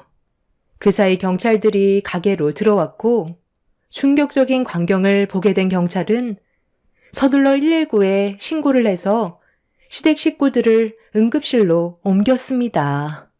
저희가 어떻게 된 상황인지 알려드리기 위해 가게 내부에 있던 CCTV를 보여준 뒤 전부 다 설명을 해줬죠. 저희 잘못이 아니라는 걸 알게 된 경찰분들은 시댁 식구들이 치료가 끝나면 추가적인 조사를 진행하겠다는 말을 끝으로 돌아가게 되었고 남편과 저는 어질러진 가게를 전부 다 치웠습니다. 그리고 그날 피해를 입었던 부분에 대해서는 사장님께 사과를 드린 뒤 피해 보상금을 따로 챙겨 드렸어요. 그렇게 가게의 일을 정리한 다음 남편과 함께 늦은 시간이 되어서야 병원에 도착할 수 있었고 이미 치료가 끝났는지 병실로 옮겨졌길래 들어가 시댁 식구들의 상태를 확인하는 순간 생각보다 심각해진 상황에 저는 인상이 찌푸려지고 말았습니다. 제일 심각한 건 시모와 형님이었어요.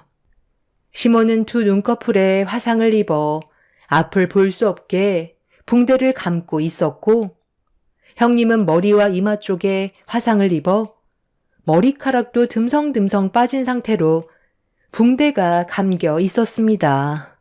옆에는 아주버님과 시부가 누워 계셨는데 목 쪽과 몸에 화상을 입은 상황이었죠. 기막힌 광경에 남편도 그 모습을 바라만 보고 있었습니다. 모두들 괴로움의 고통 속에서 힘들어하고 있는데 옆에 계셨던 의사는 치료 기간이 상당히 오래 걸릴 것 같다며 시모와 형님은 6개월 이상 병원에 입원해야 될지도 모른다며 시모는 실명까지 가게 될 수도 있다는 충격적인 말을 꺼내셨죠.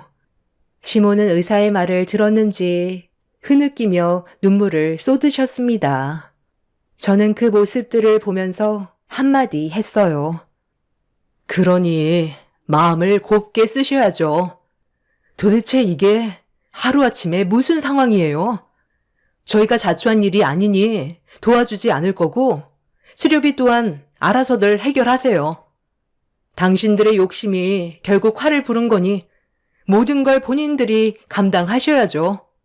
저와 이 사람한테 그동안 어떻게 행동하셨는지 과거를 되돌아보시며 치료 기간 동안 뉘우치는 시간이 되셨으면 좋겠네요. 시부와 아주버님은 몸에 화상을 입었는데도 입은 살아 있으셔서 참회를 하시는 말보단 가족들끼리 어떻게 그럴 수 있냐고 화를 내셨습니다. 그날 이후 저희는 시댁 식구들에게 조금도 금전적인 지원을 해주지 않고 있어요. 앞으로 저는 사상 초유의 복수를 시작할까 합니다. 시간이 지날수록 시모와 형님은 더욱더 힘들어질 테고 시부와 아주버님 또한 경제적인 능력이 부족하기 때문에 저희 도움이 절실하게 필요하겠죠. 하지만 저는 과거에 받았던 아픈 기억들 때문에 일절 도움을 주지 않으려고요. 땅을 치며 눈물을 쏟아내도 제 마음의 문은 열리지 않을 것 같습니다. 앞으로 어떤 삶들이 펼쳐질지 모르겠지만 남편과 함께 앞으로 있게 될 날들에 대해 지혜롭게 행동하고 싶습니다. 여러분들께서 제가 현명한 행동을 할 수 있는 방법이 있다면 의견을 주셔도 감사할 것 같아요. 여러분들의 인생에는 불행이 아닌 언제나 행복만 가득하시길 바랍니다. 감사합니다. 안녕하세요. 저는 40대 초반 남자입니다. 현재의 상황을 어떻게 받아들여야 할지 몰라 사연을 신청하게 되었습니다. 5년 전쯤에 한 여자를 만났고 결혼까지 이어질 수 있었어요. 사랑하는 사람과 함께하는 앞으로의 삶이 너무 기대가 됐었고 저는 모든 걸 다 내어줄 수 있을 만큼 아내를 진심으로 사랑했었습니다. 그런데 결혼 생활한 지 1년쯤 지났을 때 저에게 충격적인 말을 건네면서 하늘이 무너져 내릴 만큼 아내의 행동에 변화가 찾아왔어요. 그날 아내의 모습은 평소에 알던 사람이 아닌 전혀 다른 모습의 사람이었습니다. 그리고 저와의 인연을 그만 정리하고 싶다는 말까지 꺼내었었죠. 갑자기 분위기가 바뀐 아내의 행동과 말투는 제가 알던 사람이 아니었고 무엇 때문에 이혼을 하려는 건지 물어보게 되었죠. 그리고 저는 상상조차 하지 못했던 말을 듣고 말았어요. 아내가 제가 아닌 다른 남자의 아이를 임신했다는 말이었어요. 분명 전날까지만 해도 저에게 사랑한다는 말을 했던 아내가 다음날 돌변에서는 저에게 이혼하자는 말을 꺼낸 것도 모자라 다른 남자의 아이까지 가졌다는 말에 엄청난 혼란이 찾아왔었죠. 제가 아내에게 혹시 실수를 했을지도 모른다는 생각에 최대한 좋게 상황을 풀어가면서 아내의 말이 진실이 아닌 거짓이라고 믿고 싶었습니다. 하지만 대화를 하면서 제가 받는 상처는 점점 커지고 말았습니다. 우리 결혼 생활한 지 이제 1년이야. 이게 말이 된다고 생각해? 당신 원래 이런 사람이었어? 어떻게 뱃속에 내 아이가 아닌 다른 남자아이가 있다는 거야? 어제까지만 해도 나한테 사랑한다고 했던 사람이 갑자기 왜 변한 건데? 언제부터 나를 속이고 있었던 거야? 당신이랑 나와의 관계는 아무것도 아니었다는 거야? 좋았던 적도 있었지. 하지만 내 마음을 변화시킨 다른 남자가 있었어. 그 사람은 당신보다 능력도 좋고 훨씬 더 많은 것들을 가지고 있다고. 그래서 당신이랑 결혼 생활하는 동안 몇 번 만나봤었는데 내 인생에 변화를 줄 수 있는 사람은 당신이 아닌 그 사람이라는 걸 알 수 있었어. 그래서 좀 더 진지한 만남을 이어나갔었고 그러다 보니 뱃속에 그 사람의 아이까지 생기게 된 거야. 당신보다 좋은 조건을 훨씬 더 많이 갖추고 있는 사람이니까 내가 이런 결정을 내린 거겠지. 우리 1년 동안 별거 없었잖아? 잠깐 동안 결혼 생활 경험했다고 생각해. 그럼 이혼하는데도 크게 어려움은 없을 거야. 깔끔하게 정리해 줄 수 있지? 저는 아내에게 예상하지 못했던 말을 듣게 되자 엄청난 충격을 받아 그 자리에 털썩 주저앉고 말았어요. 저보다 능력 좋은 남자가 나타났다고는 하지만 그렇다고 다른 남자의 아이를 가진 것도 모자라 이혼까지 통보한 아내가 너무 원망스러웠었죠. 아무런 준비도 없이 아내에게 배신을 당해서 그런지 저는 제대로 정신을 차릴 수가 없었어요. 제가 그동안 알고 있었던 평소 아내의 모습은 전혀 찾아볼 수 없을 만큼 낯선 사람의 모습으로 변해 있었어요. 그날 아내는 저한테 이혼 통보를 한 뒤 집을 나가 버렸지만 차마 붙잡을 수가 없었죠. 너무 큰 상처를 받아서 그런지 몸은 움직이지 않았고 한참의 시간이 지난 뒤에야 제정신을 차린 저는 다음날 아침 일찍 처가댁으로 향했습니다. 아내가 저지른 일에 대해 장인 장모님께서도 알고 계신지 두 귀로 들어봐야만 했었죠. 제가 아침 일찍 찾아가 현관문을 두드리자 장모님께서 문을 열어주시더니 당황한 눈빛으로 바라보셨어요. 저는 전날에 있었던 일들에 대해 장인 장모님께 털어놓으면서 이런 사실을 알고 계셨는지 여쭤봤어요. 그리고 잠시 뒤 입을 굳게 닫고 계셨던 장모님은 저에게 아내와 이혼을 해야 될 것 같다고 하셨죠. 나도 성희가 자네 몰래 다른 남자와 만남을 가지고 있었다는 거에 상당한 충격을 받았었네. 그리고 임신까지 했다는 말도 들었었지. 그런 말을 듣게 되니 나도 처음에는 무슨 말을 해야 될지 몰라 머릿속이 혼란스러웠는데 한 가지 확실하게 알 수 있었던 건 자네가 내 딸 성희를 더 이상 진심으로 사랑해주지 못한다는 거야. 다른 남자의 아이까지 가진 마당에 이혼을 안 한다고 제대로 된 삶을 살 수 있을 거라 생각하는 건 아니지? 지금이라도 최대한 빠른 시일 내에 각자 갈 길 가는 게 서로가 받을 상처를 최소화할 수 있는 방법인 것 같네. 그러니까 자네도 더는 내 딸한테 미련 가지지 말고 하루빨리 정리해주게. 내 딸이 자네가 얼마나 못나 보였으면 다른 남자한테 눈을 돌렸겠나? 무조건 내 딸한테만 잘못이 있다고 생각하지는 말게. 이렇게까지 안 좋은 상황을 만든 건 자네의 능력 부족이라는 거야. 그러니까 원망 같은 거 할 생각에 자네 자신부터 돌아보는 게 좋을 걸세. 내 딸도 자네랑 살다 보니까 알게 된 거지. 주변에는 훨씬 능력 좋고 좋은 사람들이 많다는 걸 알 수 있었던 거야. 자네와 앞으로 함께 사는 인생이 막막했던 거겠지. 그러니까 이런 일을 저지르지 않았겠소? 저도 정말 열심히 살아왔었습니다.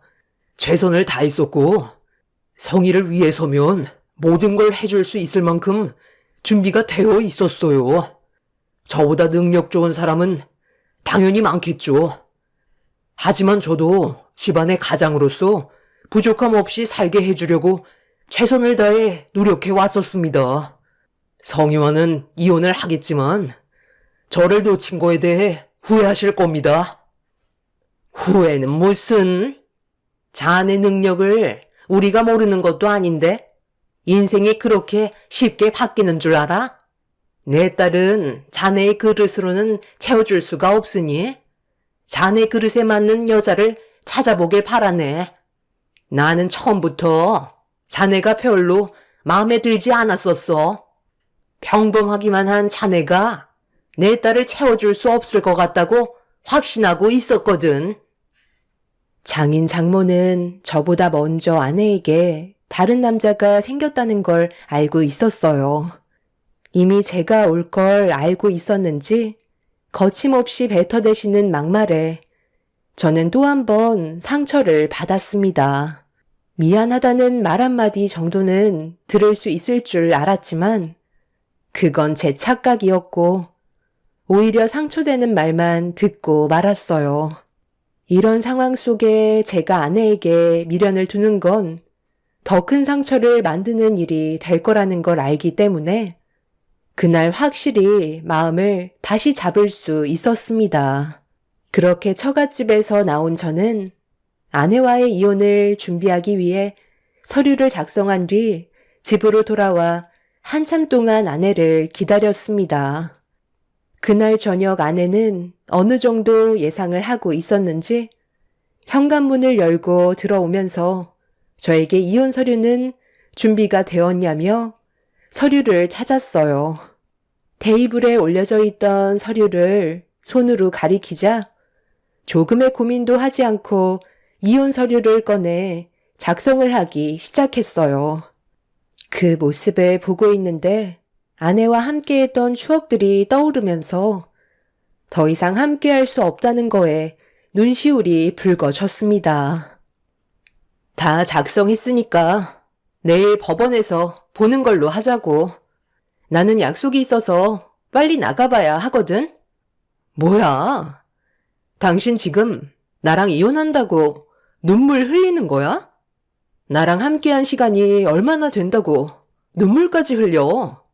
좋았던 추억들은 가슴에 묻고 지나간 버스에는 미련을 버려. 당신이랑 나는 어차피 이어질 수 없는 사이였던 거야. 이 집에 있는 물건들은 당신이 알아서 정리해. 어차피 나한테는 더 이상 필요 없는 물건들이거든. 나는 오늘 이 시간 이후로 당신이랑 함께했던 기억들을 전부 다 지워버릴 거야. 미련 없이 떠나는 게 서로 좋은 거잖아. 그러니까 당신도 찌질하게 눈물 따위 흘리지 말고 하루라도 빨리 좋은 사람 만나서 결혼하길 바랄게. 세상에 여자는 많아.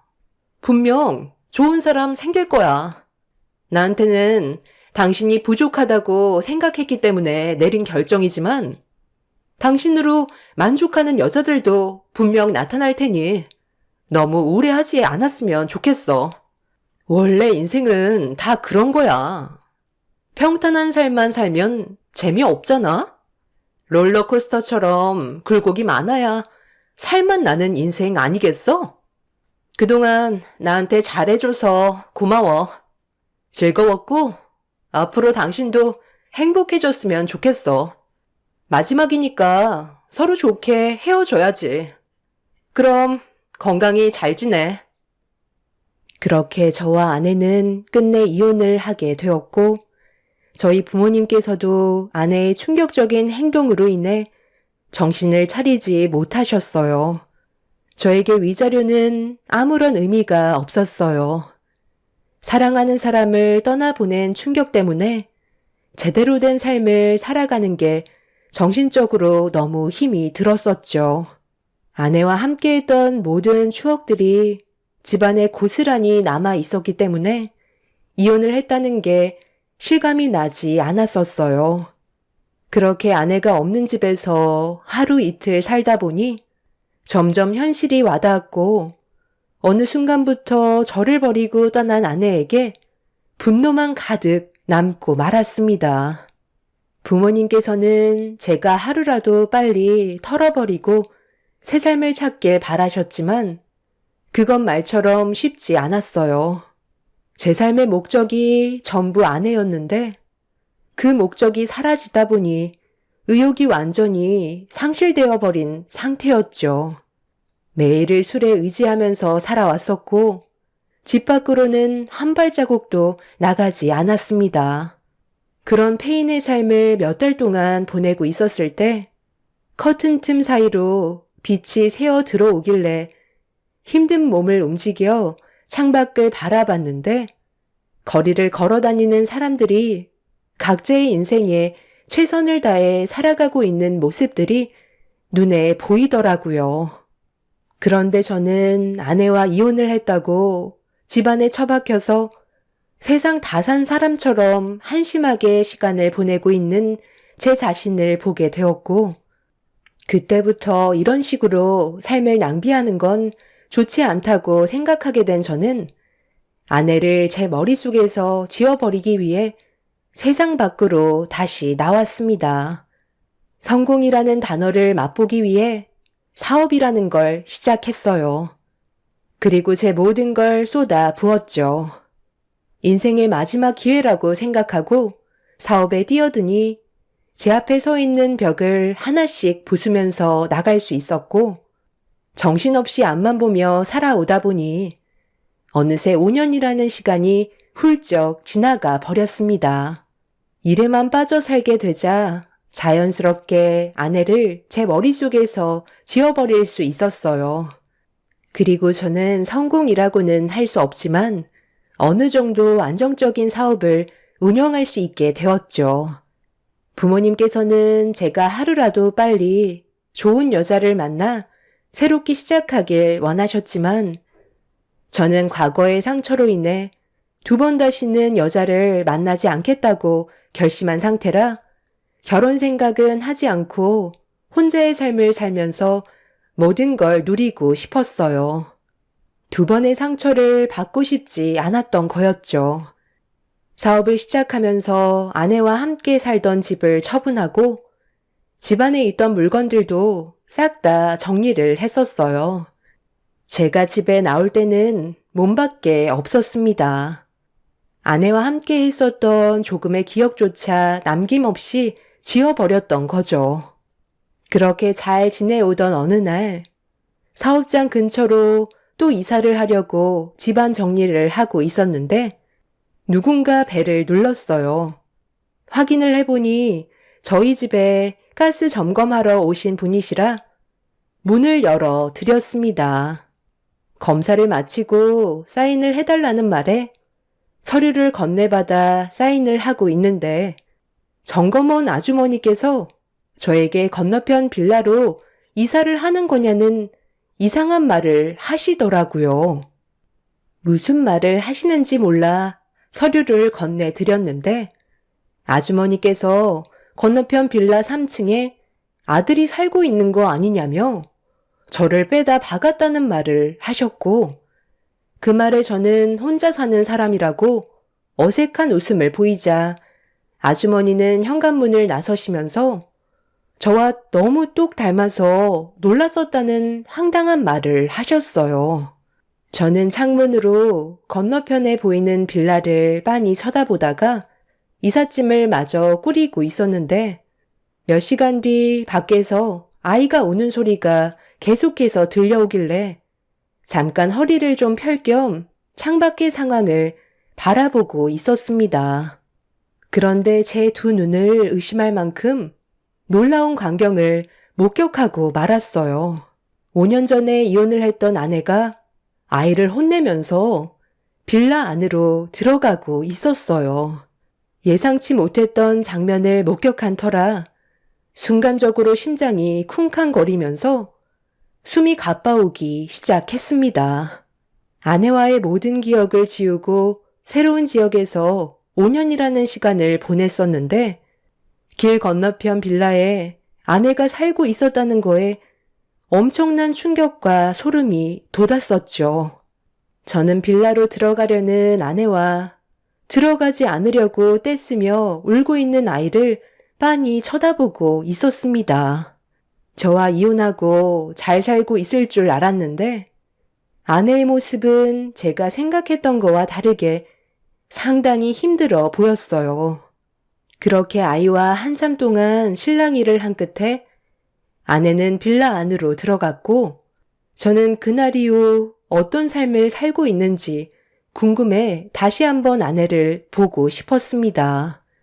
저를 버리고 떠난 아내의 모습을 두 눈앞에서 보고 싶었어요. 저는 5년 전과 다르게 많은 변화가 있었지만 아내는 그때보다 더 못한 삶을 살고 있는 것 같아 보였거든요. 이건 기회인 것 같았고 제가 잘 살고 있는 모습을 보여주면서 복수를 하고 싶었습니다. 그렇게 며칠의 시간이 지나고 또다시 아내와 아이가 빌라 앞에서 한참 동안 실랑이를 벌인 뒤 건물 안으로 들어가길래 저는 하던 일을 멈추고 급하게 뒤따라 올라가 어디에서 살고 있는지 확인을 하게 되었죠. 아내는 아이를 힘겹게 집 안으로 들여보낸 뒤 겨우 현관문을 닫는 모습까지 확인을 할 수 있었습니다. 저는 그 집 현관문 앞에 서서 문을 두드려 볼지 아니면 그냥 돌아갈지 고민을 하고 있었는데 갑자기 문이 다시 열리면서 한 아이가 저와 마주치고 말았습니다. 그런데 그 아이를 보는 순간 저는 너무 놀라고 말았어요. 정말 누가 봐도 제 자식인 것처럼 닮아 있었어요. 순간적으로 아이를 빤히 쳐다보고 있는데 집 안에서 아내가 아이한테 집에서 저녁을 먹어야 하니까 나가지 말라고 화를 내며 아이의 팔을 잡고 끌다가 현관문 앞에 서 있는 저와 눈이 마주쳤습니다. 아내는 제 얼굴을 보자마자 화들짝 놀라더니 뒤로 넘어져 버렸어요. 그리고 아이는 제 품속에 들어와 숨어 버렸죠. 아내는 못 볼 사람이라도 본 것처럼 동공이 흔들리고 있었어요. 그렇게 아무 말 없이 아내를 빤히 쳐다보다가 집안을 봤는데 저를 버리고 떠난 아내가 어떻게 살고 있을지 머릿속으로 상상했던 그림과는 전혀 다른 모습으로 살아가고 있는 걸 볼 수 있었고 아내는 어쩔 줄 몰라 하면서 집안의 물건들을 급하게 치우기 시작했어요. 아내는 아이가 저녁을 먹어야 됐는데 말을 듣지 않아 너무 힘들다고 아이 좀 들여보내주면 안 되겠냐며 부탁을 하길래 아이를 안고 집 안으로 들여보냈습니다. 그러자 아내는 급하게 현관문을 닫아 버렸어요. 내가 어떻게 살고 있는지 궁금해서 온 거야? 보다시피 당신이 생각했던 거와 다른 삶을 살고 있어. 당신을 버리고 선택한 내 인생이 이런 꼴이라서 속이 시원하니? 나는 그래도 현재의 삶에 최선을 다해 살아가고 있으니 어떻게 살고 있는지 봤으면 그만 돌아가줬으면 좋겠어. 당신한테 이런 모습 보여주고 싶지 않아. 이럴 거면 왜 나를 버린 거야? 능력 좋고 엄청 잘 사는 집안의 남자와 결혼한 거 아니야? 이런 낡아빠진 빌라 건물에 좁은 집안에 사는 게 당신이 원하는 삶은 아니었을 텐데. 정말 한심하다. 나를 버리고 선택한 삶이 고작 이런 거라니. 더는 볼 필요도 없겠네. 나는 당신 덕분에 5년 전보다 훨씬 더 행복한 삶을 살고 있거든. 나를 버리고 떠난 대가를 받는 거에 대해 평생 땅을 치며 당신이 잘못한 행동에 대해 뉘우치길 바랄게. 그게 내가 바라는 거야. 에이씨, 당신 뭐야? 내 집 앞에서 뭐하고 있는 거냐고? 저리 안 비켜? 뭐야? 당신은 왜 울고 있는 건데? 둘이 뭐라도 되는 사이야? 너 내가 바람 피우지 말라고 그랬지? 현관문을 앞에 두고 전 아내와 대화를 주고받고 있었는데 갑자기 나타난 한 남자가 저를 밀치더니 현관문을 열었어요. 전 아내의 남편인 것 같아 보였습니다. 술에 잔뜩 취해서는 눈에 초점도 없는 걸 봤을 때 매일 술에 빠져 사는 사람 같아 보였죠. 현관문 앞에서 눈물을 흘리고 있는 아내와 마주치게 되었고 현재 남편이라는 사람은 눈물 흘리고 있는 아내를 보더니 저와 바람 피우는 사이냐고 갑자기 분노를 하면서 화를 내고 있었습니다. 그 사람은 아니라고 말을 더듬으면서 뒷걸음질 치고 있었는데 그 순간 남편이라는 사람은 전 아내의 뺨에 손을 몇 차례 올리더니 방 안으로 데리고 들어갔어요. 밥을 먹고 있던 아이는 많이 놀랐는지 눈물을 흘리면서 제 품속으로 들어왔고 그런 아이를 진정시키고 있었는데 방 안에서 물건을 집어 던지고 난리치는 소리에 그냥은 넘어갈 수 없을 것 같아 일단 경찰에 신고를 한 뒤에 제가 방으로 들어가 술에 취한 남자를 거실로 끌고 나왔습니다. 이미 만취 상태로 이성을 잃어버려 저에게도 손을 휘둘렀지만 중심을 제대로 잡지 못해 저는 그 남자를 쉽게 제압할 수가 있었어요. 방 안에서 울고 있는 전 아내는 헝클어진 머리와 얼굴 여기저기 상처가 난 모습으로 만신창이로 쓰러져 있었어요. 정말 한숨밖에 안 나왔습니다. 저를 버리고 떠난 삶이 고작 술에 찌들어 사는 사람과 살고 있다는 게 너무 안타까웠어요. 제가 술 취한 남자를 움직이지 못하게 붙잡고 있자 잠시 뒤 경찰이 찾아왔고 상황을 겨우 정리할 수가 있었죠. 전 아내는 그래도 남편이라고 처벌을 원하지는 않았어요. 무슨 이유 때문인지 모르겠지만 경찰이 그만 돌아가 주길 원하고 있었죠. 난리를 친 남자한테 처벌을 내리고 이혼을 하는 게 좋지 않겠냐고 물어보자 전 아내는 자기 인생이니까 신경 쓰지 말라면서 그만 돌아가 주길 바라고 있었어요. 저는 그런 모습을 보고 너무 큰 실망을 하기도 했지만 제가 참견할 필요는 없다고 생각해 더 이상 아무것도 하지 않았습니다. 그런데 아이가 많이 무서웠었는지 제품에서 바짝 붙어서 떨어지지 않으려 하길래 전 아내는 그런 아이에게 화를 내고 있었어요. 저는 왜 아무 잘못 없는 아이에게 소리를 지르냐고 뭐라고 하고 있는데 아내가 충격적인 말을 꺼냈습니다. 그리고 왜 이런 삶을 살게 된 건지 전부 다 들을 수 있었어요. 그리고 그 사람은 저와 이혼을 한 거에 대해 진심으로 후회하고 있었습니다. 당신이랑 이혼을 하고 나는 정말 잘 살아갈 줄 알았었어. 저 사람이랑 결혼을 하고 아이를 낳아 한동안 행복한 생활을 유지하고 있었지. 당신한테는 겉으론 표현하진 않았지만 솔직히 미안하기는 했었어. 당신을 사랑하지 않았던 건 아니었었으니까.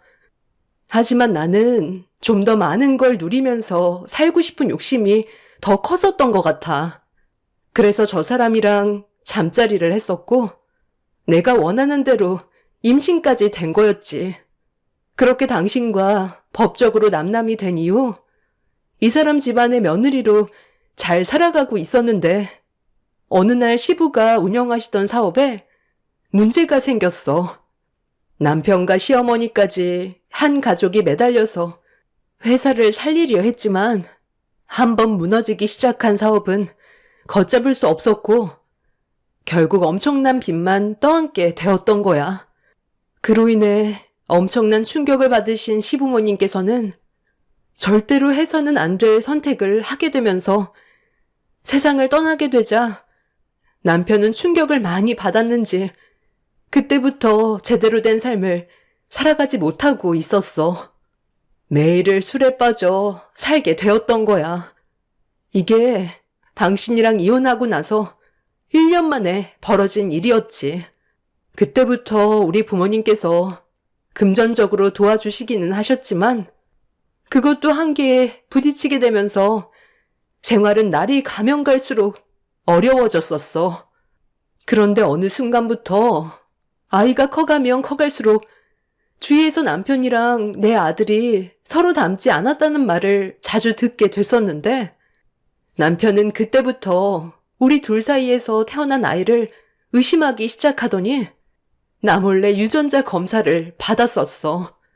그리고 이 아이가 남편의 친아들이 아니었다는 게 밝혀진 거지. 나는 그때 너무 철이 없었나 봐. 뱃속에 있는 아이가 당신 아이라는 걸 알고는 있었지만 그걸 숨긴 채 저 사람을 붙잡아야 된다고 생각했거든. 그래서 당신 아이라는 걸 말하지 않고 저 사람과 결혼하기 위해 이런 계획을 세웠던 거고 결국 나중엔 전부 밝혀지고 말았지. 그때부터 남편은 나를 막대하면서 평생 시달리며 살아갈 줄 알라고 매일을 힘들게 했어. 그만 살고 싶을 때가 한두 번이 아니었었고 당신과 내 사이에 태어난 아이라도 지키고 싶은 마음에 우리가 함께 살던 집에 아직 살고 있을까봐 찾아가 봤지만 당신은 이미 이사를 했더라고. 전 시부모님께서도 그 원래 살고 계셨던 그 집이 아니었어. 어쩔 수 없이 내가 저지른 일이기 때문에 모든 걸 다 감수하면서 살아야 된다고 생각했고 저 사람이 나를 막대해도 전부 받아들이면서 힘들게 살아왔어.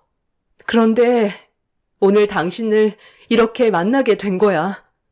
상상조차 못했던 상황이라 너무 놀랐었는데 내 모습을 당신한테 보이는 게 창피했고 미안한 감정들이 올라와 눈물을 흘리고 말았던 거야.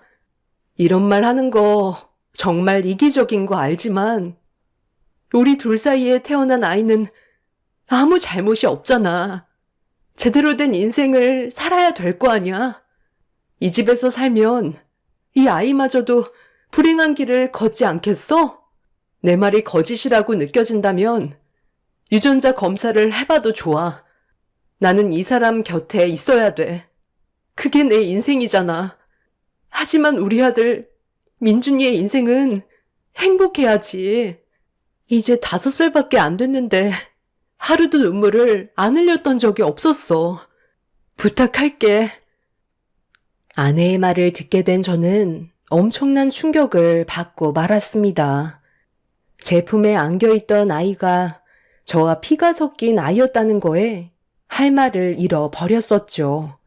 이런 심각한 상황 속에 세상 모르고 술에 취해 뻗어서 자고 있는 한심한 남자를 바라보고 있는데 아내는 그런 남자에게 이불을 덮어주고 있었어요.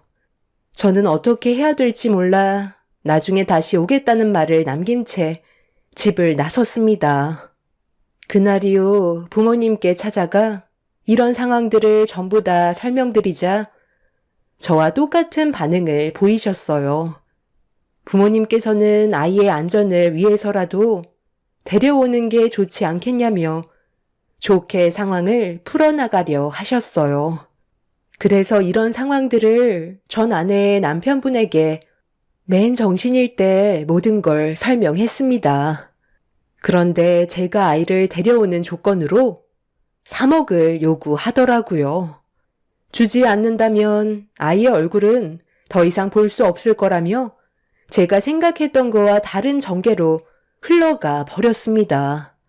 돈이야 충분히 줄 수는 있겠지만 그건 옳은 방법이 아닌 것 같아 현재 법적으로 어떻게 처리를 하면 좋을지 알아보고 있는 중입니다. 유전자 검사 결과 제 친아들이 맞는다고 99% 일치하다는 서류를 받아볼 수 있었어요. 이 서류로 제가 친부라는 사실을 입증할 수 있는 증거가 되기 때문에 상황은 어렵지 않게 풀어나갈 수 있을 듯 하지만 그 남자에게 매일 시달리는 전 아내가 눈에 밟히네요. 점점 망가져가는 전 아내의 모습을 보니 제 마음도 너무 아픕니다. 하지만 제가 받았던 상처와 배신이 많은 고민을 하게 만들고 있어요. 지금 현재 아이만 데려오는 걸로 부모님과 합의가 끝난 상태이지만 여러분들의 의견을 들어보고 싶어 이렇게 사연을 신청하게 되었습니다. 인생 선배님들의 생각을 들어보고 현명한 판단을 하고 싶네요. 제 사연을 들어주신 분들, 오늘 하루도 힘내시고 여러분들의 가정은 언제나 행복만 가득하시길 바랍니다. 감사합니다.